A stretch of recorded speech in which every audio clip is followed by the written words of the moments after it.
Olá, este é o Arquivo Vivo. Aqui você fica a par exatamente de como é elaborada uma investigação, como é feito um inquérito policial, o caminho de um processo, como trabalha o Ministério Público, como trabalha a polícia, como trabalha o jornalista. Comigo, Renato Lombardi. E eu, Percival de Souza, junto aqui com o Lombardi, hoje para dissecarmos um tema vital para a sociedade, as drogas. As drogas é um assunto complexo, mas estamos aqui para discutir isso com alguém que é do ramo, entende, Dr. Magno. Pois é, o nosso entrevistado é o Luiz Carlos Magno, delegado de polícia e que foi do DENARC. E nós vamos colocar dois paralelos nessa investigação. O antes, o durante, muito o durante, eu falei dois, são três.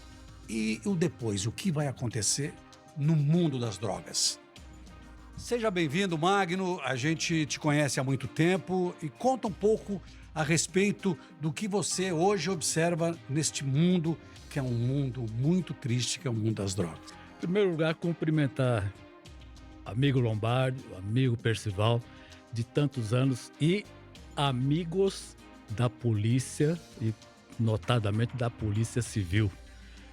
Lembrar, por exemplo, que tomávamos nossos cafés à tarde no Departamento de Narcóticos com o saudoso Dr. Alberto Corazza, que deixou um legado na Polícia Civil. Inclusive, a Divisão de Prevenção e Educação, para nós, uma novidade. A Polícia Civil de São Paulo foi a primeira a se dedicar porque saímos da investigação para pensar a prevenção.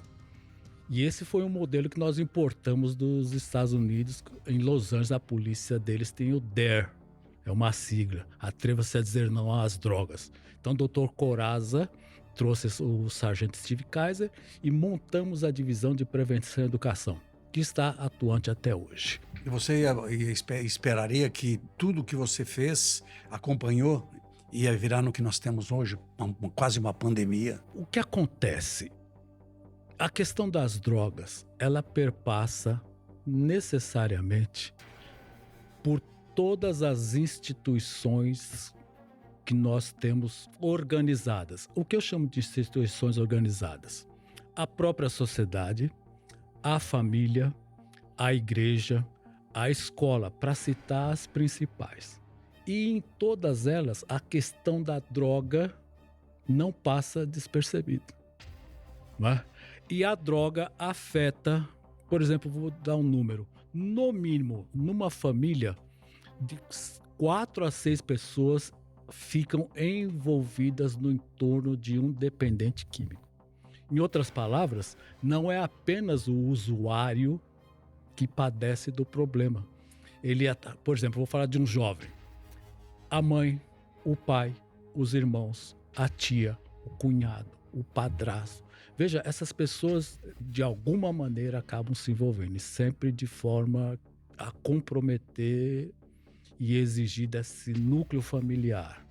Agora, o que eu observo com mais de 20 anos no Departamento de Narcóticos, houve mudanças significativas no modelo de família, desde a tradicional ao que nós temos visto hoje. O que eu chamo de tradicional? Eu estou esse ano completando 70 anos. Então nós ainda fomos criados pelo modelo tradicional. A mãe ficando em casa, nos criando no cotidiano, e o pai saindo para trabalhar. Esse é o modelo tradicional. Bom, esse modelo praticamente ele existe, mas paralelamente outros modelos de família que têm de lidar com a questão do dependente químico. Pois é, Magno, refletindo sobre isso que você acaba de dizer, eu chego a pensar que o usuário é um drogado da vida. Por que drogado da vida? Porque ele não quer saber mais de nada. Ele não quer saber de família, de trabalho, da sociedade. Ele quer anular a razão, quer retirar-se, sair. Sim. E aí, na prevenção, tudo bem, você acaba de explicar. E na repressão? É uma situação Como administrar isso? A repressão, nós costumamos nos referir quando eu vou a palestras. Hoje, o arcabouço jurídico diz, no artigo 33, se alguém maior de 18 anos for encontrado com certa quantidade de drogas, a lei permite que o juiz aplique uma pena de 5 a 15 anos de reclusão. Então, quando eu estou com jovens, eu digo, você vai cair no sistema penal que está completamente desmontado. Então, pessoal, jovens de famílias até tradicionais, que não tem nenhum envolvimento com a criminalidade, esse jovem ser autuado em flagrante por tráfico de drogas, ele cai na cadeia pública. E a quantidade não importa? Olha só, o que a lei diz em relação à quantidade? Eu vou dar um exemplo prático de como eu agi numa situação. Eu era delegado de polícia no 45 DP, Vila Brasilândia. A polícia militar me traz um jovem com 6 frações, 6 pacaus de maconha. E eu disse, como é que vocês fizeram isso? Ele estava andando pela estrada do Sabão e nós resolvemos abordar. E ele estava com 6 pacaus de maconha. Perguntei para ele, o que você faz, rapaz? Eu sou ajudante pedreiro. Ele não estava vendendo, não estava oferecendo. Eu fiz o flagrante por uso de drogas. Naquela época era afiançável, era crime. E o juiz podia aplicar uma pena de 6 meses a 2 anos. Ele pagou a fiança e foi posto em liberdade. Como usuário. Como usuário. Outra situação. A polícia militar me traz um rapaz de 20 anos de idade, com 10 pacaus de maconha. Onde ele estava? Na porta do ginásio estadual da Vila Brasilândia. 15 horas.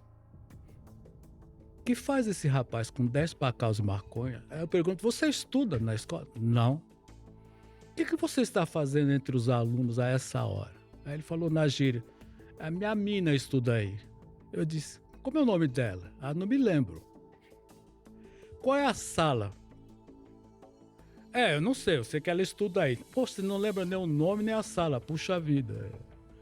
Então eu o autuei em flagrante por tráfico. Porque a conduta dele e a quantidade eram compatíveis com alguém que estava comercializando drogas. Então, na verdade, pessoal, o que nos dava o balizamento e dá até hoje a autoridade policial? A conduta. A conduta da pessoa diz muito. Agora, quando a quantidade é expressiva, alguém pega sozinho num carro com 5 quilos de maconha, 2,5 quilos de cocaína. Aí, para ele invocar que é para uso próprio, eu digo, pô, cara, você vai ter que chorar. Para cheirar 2 quilos de pó, você tem que cheirar até o ano 2170. Não dá. E nós estamos vendo essa discussão hoje, não é? Então, você não perguntou ainda, mas eu vi alguém falando que, não, até 50 baseados nós vamos considerar usuário. Eu disse, peraí, 50 baseados de maconha ou pinos de cocaína enche essa mesa. Então, cada um de nós aqui com 50 daria 150 pinos de cocaína ou baseados em maconha e cada um de nós seria considerado uso pessoal. Que pela lei hoje, no artigo 28, é apenas advertência, é o máximo que o juiz pode aplicar. Fala um pouco a respeito, desde o começo do seu trabalho no combate às drogas e nos dias de hoje, o que a gente percebe, o envolvimento cada vez maior de pessoas que até investem muito dinheiro. Nós tivemos agora essa semana, que a gente está gravando aqui, um grupo que foi descoberto, lavava o dinheiro com compra de carros, imóveis, e tinha um grupo de empresários que a Polícia Federal embargou 1 bilhão e tanto em dinheiro. Quer dizer, Sim. esse tipo de gente acha que entrando nesse tipo de crime vai ficar impune e não vai ser pega? A atividade do tráfico, seja no Brasil e em outros países, quem se envolve nesse nível, por exemplo, empresário, gente com muito dinheiro, primeiro procedimento, primeira coisa que eles querem saber é como funcionam as leis naquele país. Então nós 3 somos empresários. nós queremos traficar para o Peru. Primeira coisa, pessoal, nós precisamos como funciona o sistema, o aparato legal. Se eu for pego, o que acontece? Se a Polícia Federal no rastreamento me pegar, o que acontece? Pensando assim, ao olhar para o Brasil, nossa nação passa uma ideia de grande impunidade dentro do sistema penal, desde o policial judiciário até chegar. E isso é um convite para esses grandes empresários. Então, a possibilidade de serem alcançados dentro dessa visão é praticamente, em outras palavras, eu diria, é quase dizer, no Brasil, o crime compensa. Pois é, Magno, considerando isso que você acaba de dizer, eu te coloco como um árbitro imaginário na questão atual. A Câmara Federal acaba de aprovar um projeto pelo qual é criminalizado todo porte de drogas, seja para uso próprio ou por tráfico de entorpecentes. Ao mesmo tempo, no Supremo Tribunal há um debate sobre legalizar ou não. Inclusive com a sugestão de um ministro que só é considerado usuário aquele que for apanhado com 15 gramas de maconha. E aí você, Marco, você é o juiz, você decide. Olha só, o meu tempo, como eu já me aposentei, a lei 6368 de fato permitia autuar em flagrante pequena quantidade de droga. O usuário era penado, com pena que variava de 6 meses a 2 anos. E o traficante naquela época de 3 a 15. 2006 vem a nova lei, a 11.343, diz assim: ao usuário, artigo 28, advertência, o juiz advertirá do uso, enviava inclusive para o DENARC, para os psicólogos fazerem uma orientação psicológica e prestação de serviço à comunidade. É isso que temos hoje. A pergunta é a seguinte, que eu vou devolver. Ao tempo que eu autuava em flagrante, quando não tinha dinheiro, ficava preso, aguardando o juiz. Qual era a intervenção do Estado sobre esse dependente químico, seja a Secretaria da Saúde, Cuidado Mental e etc? A resposta é nenhum. Ele simplesmente ficava preso com outros criminosos, inclusive ladrões, assaltantes e homicidas. Agora, se o Supremo tiver razão, como que a polícia faria? 15 gramas. A polícia anda com uma balança, faz uma pressão e pesa. Como é que faz isso? Olha só. Nós estamos aqui num impasse porque quem legisla são os nossos congressistas, deputados federais e senadores. Se o texto sair que qualquer quantidade ou é uso, sendo uso ou tráfico, vai ser apenado, bom, então nós retornamos a um passado que a prática mostrou-se completamente inoperante. Hoje há um consenso, Percival, de que dependente químico é muito mais um caso de saúde mental, de saúde pública e muito menos caso de polícia. Tanto que o país que vendia repressão, os americanos, eles diziam war to drugs, guerra às drogas. Então, pequenas quantidades davam 5 anos em alguns estados americanos. E eles perceberam que isso, enquanto política pública, lotou as cadeias e colocava pessoas simples no sistema penal misturado com bandidos perigosos. A minha visão é a seguinte: não resolve prender se não houver do Estado a resposta. Enquanto essa pessoa estivesse presa, ele sim receberia assistente social, psicólogo, tratamento, encaminhamento para médico, mas isso não vai acontecer. Portanto, eu considero um retrocesso voltar a prender. Por quê? Porque não passamos por isso e a droga continua a ser usada. Não houve, por parte do Estado, a resposta, como eu disse, no campo psicossocial.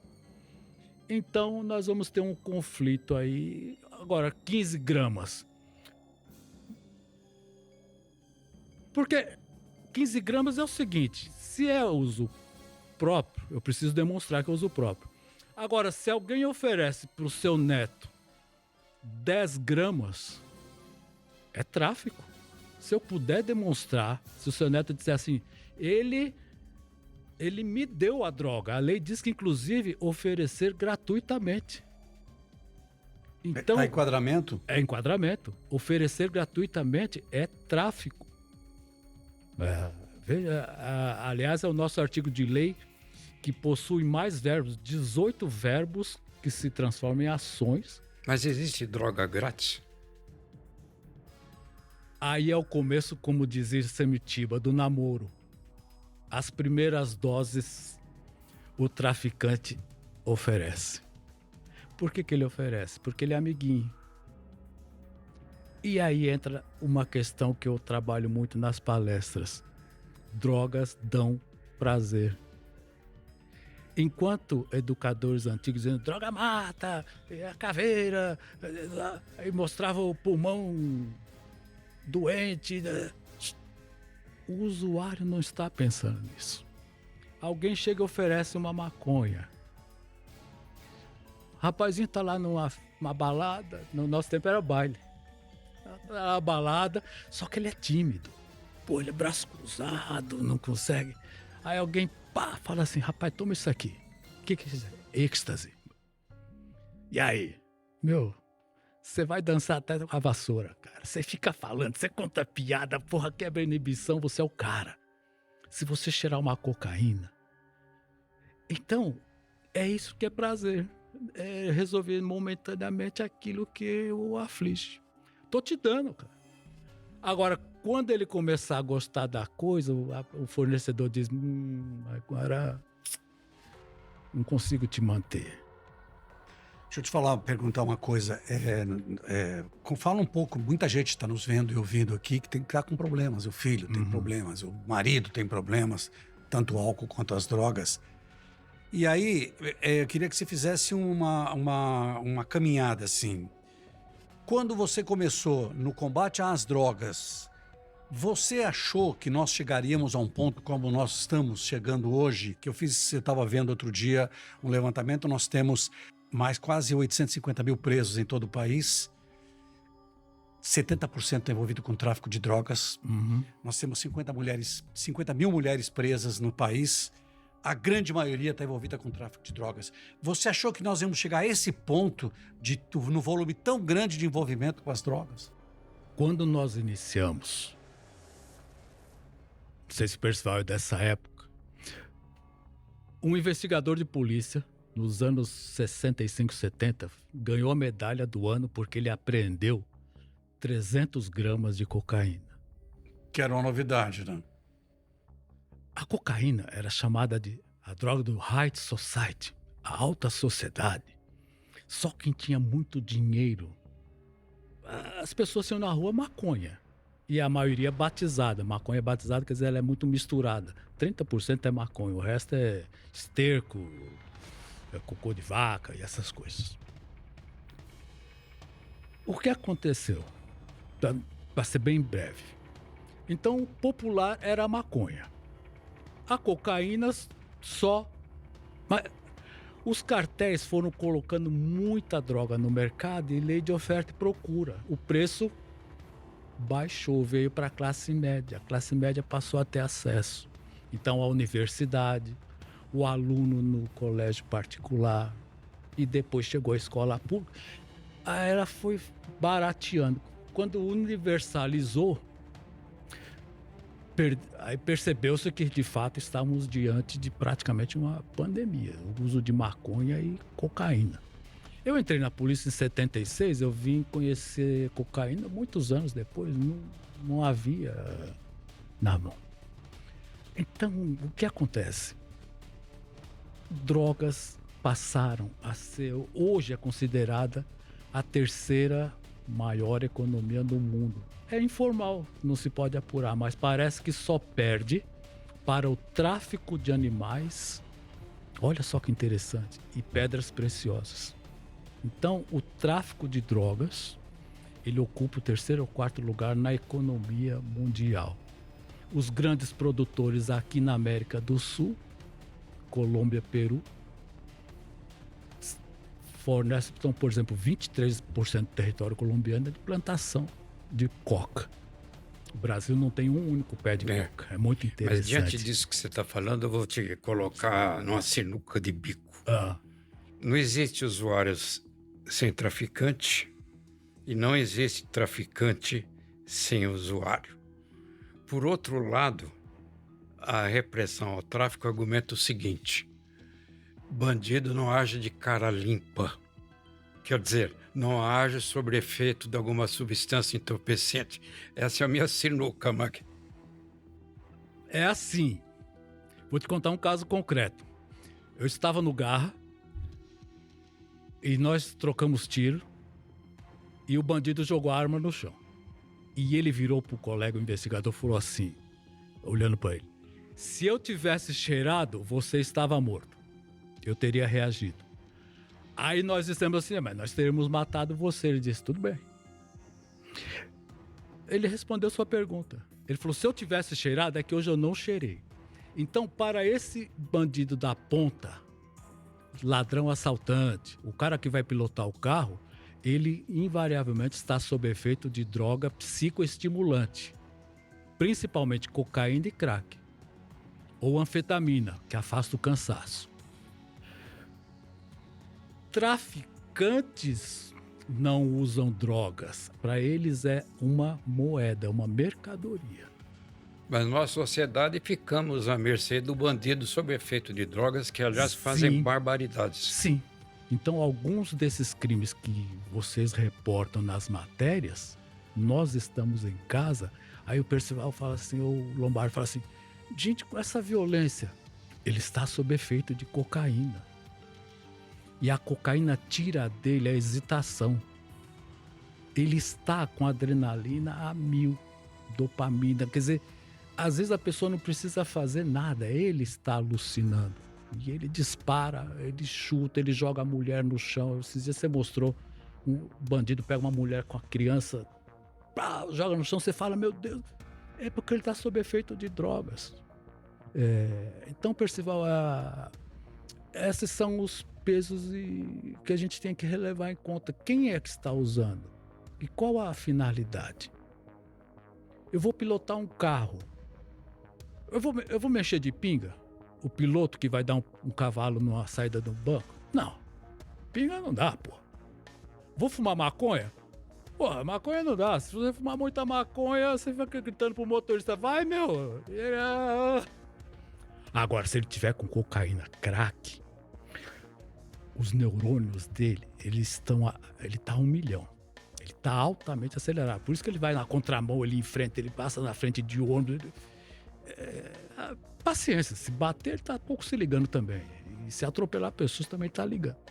Então, pré-ordenadamente, ele já usa com essa finalidade, para ganhar agressividade, perder o medo, a hesitação. Se chegar a PM, a gente morre trocando tiro. Qual é o problema? Fala um pouco para a mãe, para o pai, para a família que está começando. Como é que ela descobre que o filho, o parente, está começando a usar drogas? Qual é o tipo de luz que acende e fala só: eu preciso tomar cuidado, porque tem muita gente, quando vai descobrir... Aí nós precisamos pensar, eu falando agora com o papai e a mamãe, você precisa conhecer seu filho. Como é o cotidiano dele? Se ele começar a ficar arredio, e hoje em dia os pais relatam os problemas da internet. Os jovens chegam da escola, entram no quarto, tranca, põe um fone de ouvido, pega um celular e fica horas. Não era assim conosco, nós não fomos criados assim. Mas eu ainda digo na palestra para os pais: procura observar reações. Por exemplo, a adolescência é um período em que, a partir dos 11, 12 anos, é natural que o jovem e a criança comece a ficar um pouquinho mais atrevido, respondão, faz parte da adolescência. Agora, quando isso passa do limite, aí a mãe e o pai já começam: opa, ele está muito agressivo. A mãe fala, pô, mas ele veio pra cima, ele me ofendeu. Pô, o que tá acontecendo? Reações físicas é perceptível? É possível. Quem cheira cocaína, até algumas horas depois, a pupila, a menina dos olhos, fica dilatada. Os médicos chamam de midríase. Ela fica aumentada. Lábios vermelhos e reações impulsivas. Fala rápido, pensamento atropelante, fala um assunto em cima do outro. É possível que ele tenha cheirado cocaína ou tomado êxtase. Lentidão. Demora no raciocínio. Você pergunta, ele fica... Maconha. Que a maconha produz esse tipo de reação. Cuidado pessoal, asseio. Normalmente, quando começa a usar drogas, começa a relaxar com a aparência. Não é comum em adolescente, pelo contrário. 14, 15 aninhos, ele quer ficar bonitinho, ela também, porque agora já está olhando para outro, para outra. Então, esses sinais indicam, pode ser do comportamento, como pode ser drogas. O que os pais sempre me perguntam, palestra, é assim, doutor, e o quarto deles? Posso entrar? Deve. Quem disse que o quarto do nosso filho é um asilo inviolável? Inviolável. É violável, os pais têm todo o direito de olhar e normalmente encontram. E eu falo para os pais, puxa a gaveta do criado, muitos puxaram, embaixo, colado com esparadrapo ou com durex, está lá, maconha, dentro de caneta. Agora, Magno, e tudo isso que você está falando, depois da sinuca de bico, vou te levar para Cracolândia. Vamos. Que é chaga social terrível. Lá tá cheio de usuário, traficante, tem de tudo. Aí eu vejo a Cracolândia como um cemitério de poesias. Lá todas as teorias estão sepultadas, psicólogo não chega a um acordo, psiquiatra também não, assistente social também não. Então se discute muito, por exemplo, a internação compulsória. Sim. Já que você não entende, você vai entender na marra, se é a favor ou contra. Sou a favor. Favor. Sou favorável. Seguindo-se. Primeiro passo, a internação voluntária. Essa é a melhor. Ele quer ajuda. Esse Ele não tem capacidade nenhuma de discernir nada lá. Isso é o ideal. Mas o crack, particularmente, se caracteriza por uma droga que arrebata essa tomada de decisão, a vontade de. Então, lá no DENARC, eu entrevistei muito usuário que ele falava assim, doutor, eu quero parar. Só que quando vem a noia, que é a abreviatura de paranoia, quando bate a vontade, ela é avassaladora, ela é arrebatadora. Eu vou pedir permissão para usar a expressão que ele usou, esse usuário comigo. Ele disse, uma relação sexual é boa? Boa, meu. Eu disse, claro. Ele falou, e se eu disser para o senhor que uma pedra de crack é 10 vezes melhor que isso? Eu falei, que é isso? Mas afinal, essa é uma questão de polícia, de justiça ou de saúde? Veja, traficante é caso de polícia. O usuário é saúde pública. Agora, o que nós... Bom, a Cracolândia ficava ali quando o DENARC ficava na Brigadeiro Tobias, ali na rua de trás, na antiga rodoviária, Rua dos Protestantes. Começou pequeno. Agora, o que eu observo depois de 30 anos? Nunca houve a questão como sendo de governo, de Estado. Ao contrário, ela sempre de governo de plantão, seja prefeito, seja governador. Então entra Mário Covas, apaga tudo, vai fazer do meu jeito. Aí entra a Marta, apaga tudo, vai fazer do meu jeito. Não, agora é do jeito do Haddad. Agora é do jeito do Alckmin. Apaga tudo. Então eu participava dessas reuniões, eu, Ronaldo Laranjeiro, nós participávamos dos técnicos. Você às vezes eu dizia, gente, não há uma continuidade, não há um programa efetivo que diz, independente de quem está no nem governo, consenso. Não há consenso. Agora é mão aberta. Agora aí vem um e diz, não, nós vamos dar dinheiro para o usuário. Eu falo, pô, mas vocês vão pôr R$30 na mão do usuário, você acha que ele vai fazer o que com esse dinheiro, cara? Com essa fissura? Então nós tivemos isso, Lombardi. Que proposta, hein? Davam tudo, né? Aí os técnicos, psiquiatras, os renomados diziam, mas gente, não é assim. Agora vem o programa redução de dano. Mas redução de dano, não como eu vi na Europa. Escuta, mas na Europa, o usuário é atendido por um médico, por um psiquiatra, e ele cuida desse paciente. Então, o que é a redução do dano? Por exemplo, um usuário de crack, ele não se contém. Então, se um médico administrar pequena quantidade de maconha para diminuir essa ansiedade, baixar um pouco. Mas é o psiquiatra. Agora, na prática seria o quê, então, redução de dano no Brasil?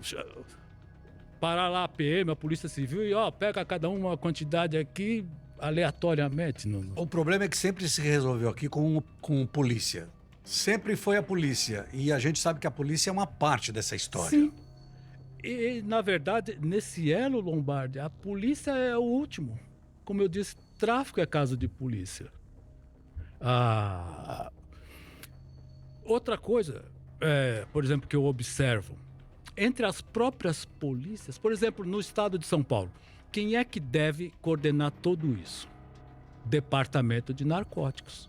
O Departamento de Narcóticos da Polícia Civil de São Paulo é o órgão que deve coordenar no estado de São Paulo toda a política de repressão e prevenção. Um dia eu ligo para um amigo investigador, eu liguei e falei, cara, desculpa, eu te liguei, eu tô aqui ouvindo a Record, tá vendo uma baita operação. Ele falou, eu não tô na operação. Eu falei, como você não tá? Ele falou, o DENARC não tá nessa. Eu falei, mas...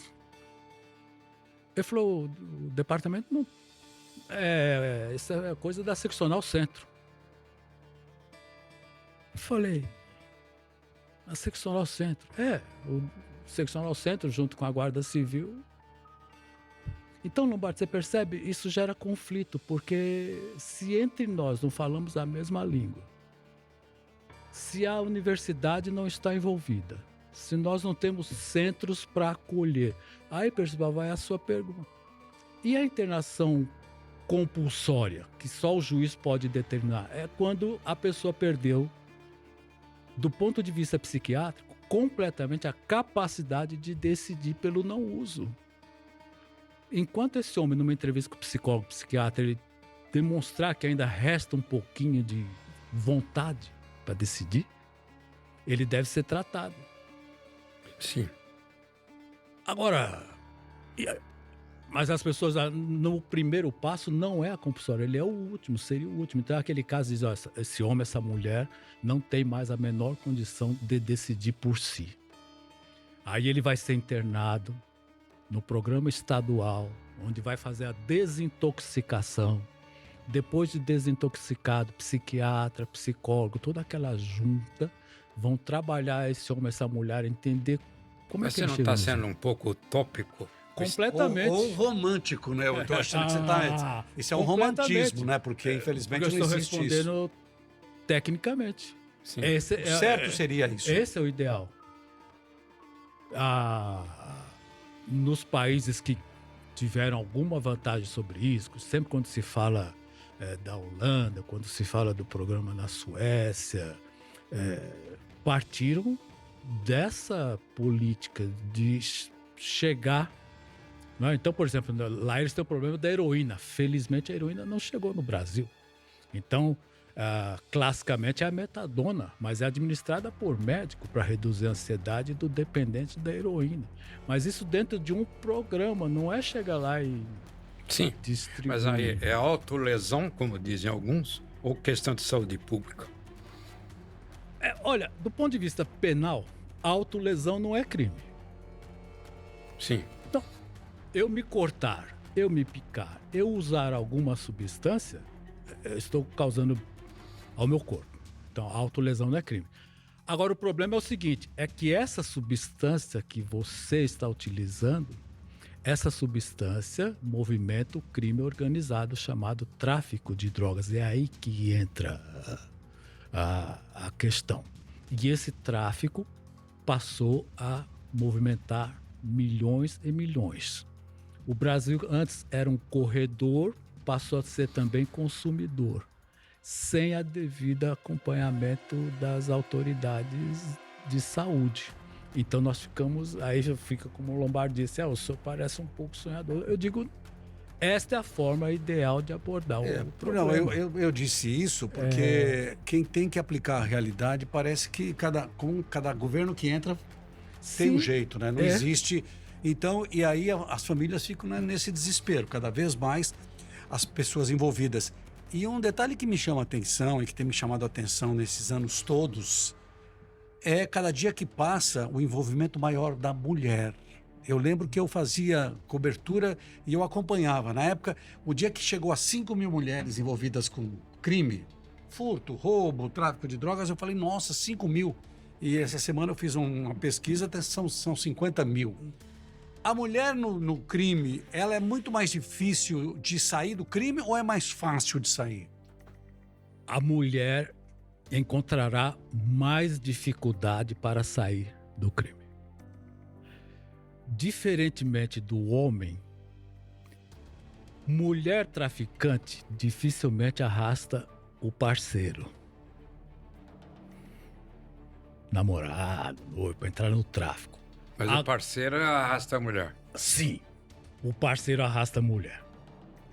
Por exemplo, quer ver uma outra coisa? Homem, quando visita a mulher que entra em cana, fica presa, ele deve fazer 1 ou 2 visitas no máximo. Nunca mais vai. Mulher irá os 15, 20 anos que ele estiver preso. Até que pode ser morta se tiver um novo relacionamento. Porque ele sabe de tudo que está acontecendo aqui fora. Então, Lombardi, é uma coisa da condição da mulher. Outra coisa, a dependência econômica. Esse traficante ele pega a maioria dessas mulheres, elas não têm profissão, mães de 4, 5 filhos, então ela sequer pode ser para trabalhar. E ele mantém a casa delas. E em troca, aí é que vem. Ou são apanhadas levando drogas no corpo. Isso, eu trabalhei 2 anos e meio lá na SAP, na administração penitenciária, então naquela revista íntima, eram apanhadas. Ou traficando aqui fora. Então houve várias situações. Era interessante, eu tive 2 casos de mães assumindo que eram traficantes para tentar poupar o filho. Só que elas não suportavam o interrogatório. Eu falava, mãe, eu sei que você está querendo ajudar seu filho, mas a investigação já sabemos que é dele. Agora, corroborando o que o Lombardi disse, porque tudo isso, Lombardi, tudo isso que nós estamos falando, só cai nas costas da polícia. Por quê? Nós somos o grupo de maior visibilidade para a sociedade. É a polícia, e notadamente a Polícia Civil. Além do delegado de polícia, que outra autoridade o povo tem acesso? Nenhum. E que fica aberta 24 horas? Que fica aberto 24 horas. Não Nenhum. tem. Com todo o respeito, eu digo, se você chegar agora, um paisano, lá no batalhão Tobias de Aguiar, onde você vai, ó? Você não passa por aquele policial que está na porta ali. Na delegacia você entra... Você vai falar com o delegado, uma autoridade policial que está 24 horas.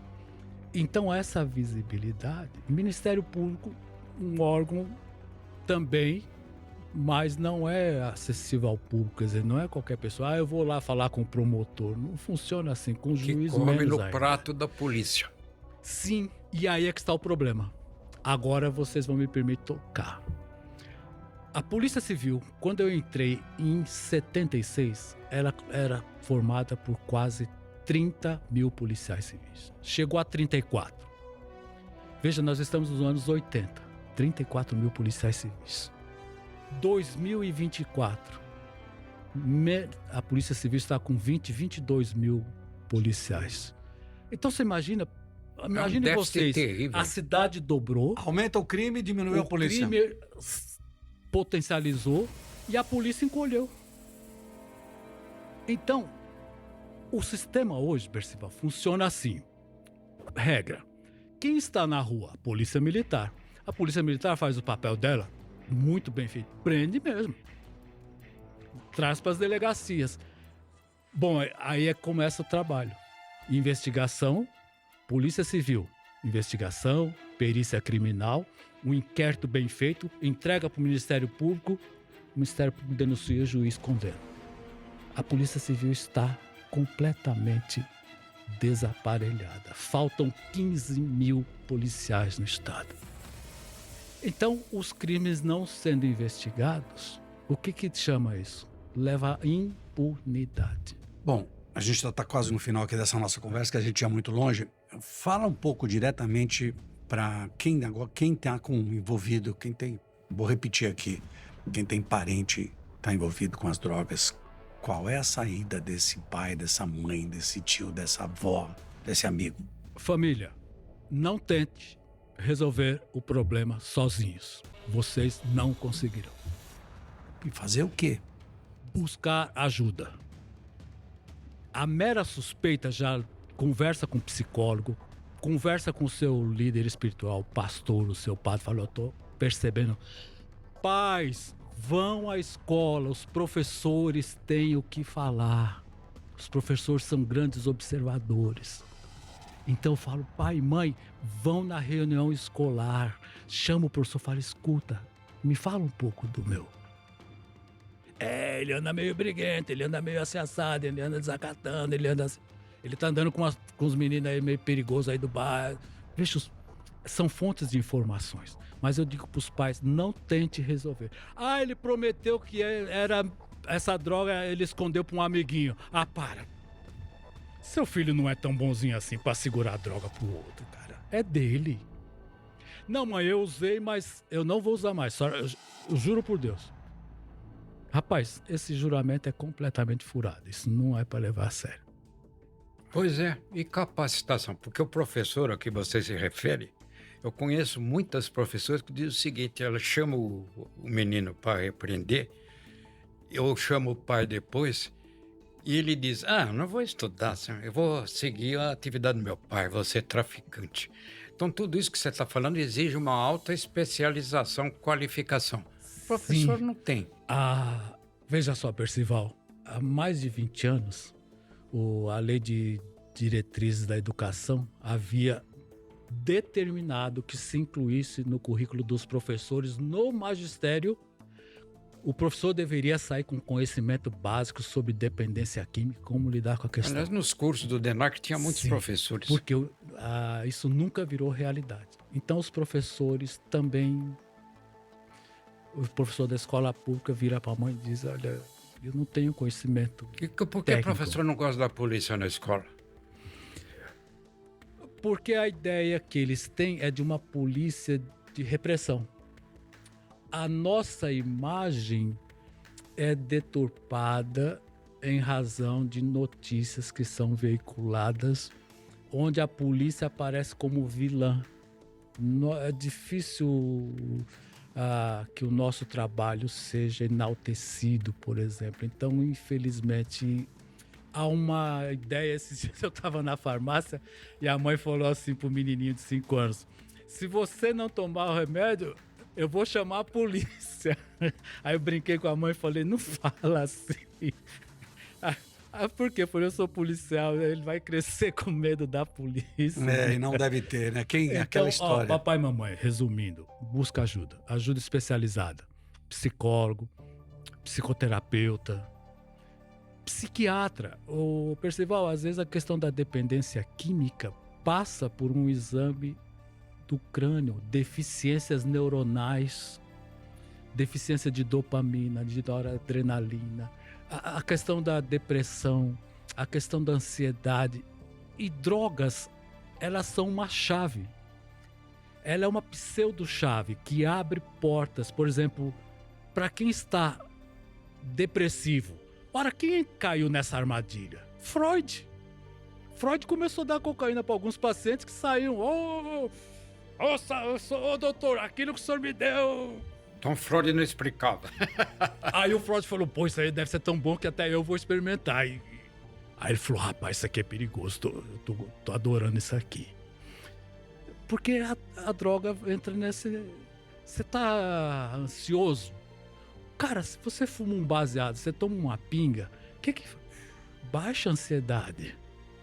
É por isso que não tem uma propaganda que falava assim, só tomando uma.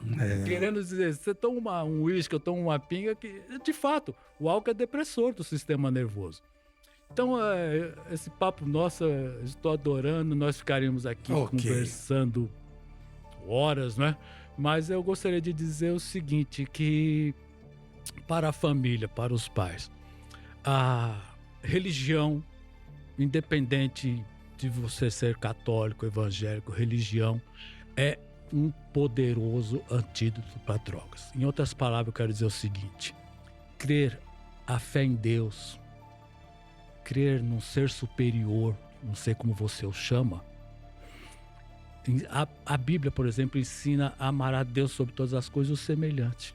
Olha só, pessoal, 2 mandamentos, qualquer religião pratica isso. E ser passado isso, se a família conseguir passar isso para o seu filho, nossa, faz um trabalho preventivo sem saber, inclusive contra outros comportamentos igualmente danosos, criminosos, né? Então, invista na educação, passa mais tempo com os filhos, menos celular, sai para jogar bola, escolhe qualquer parque para ficar junto, mas para conhecer, trocar uma conversa, né? Ok, espero que você tenha aproveitado muito essa conversa com o Dr. Luiz Carlos Magno e até a próxima.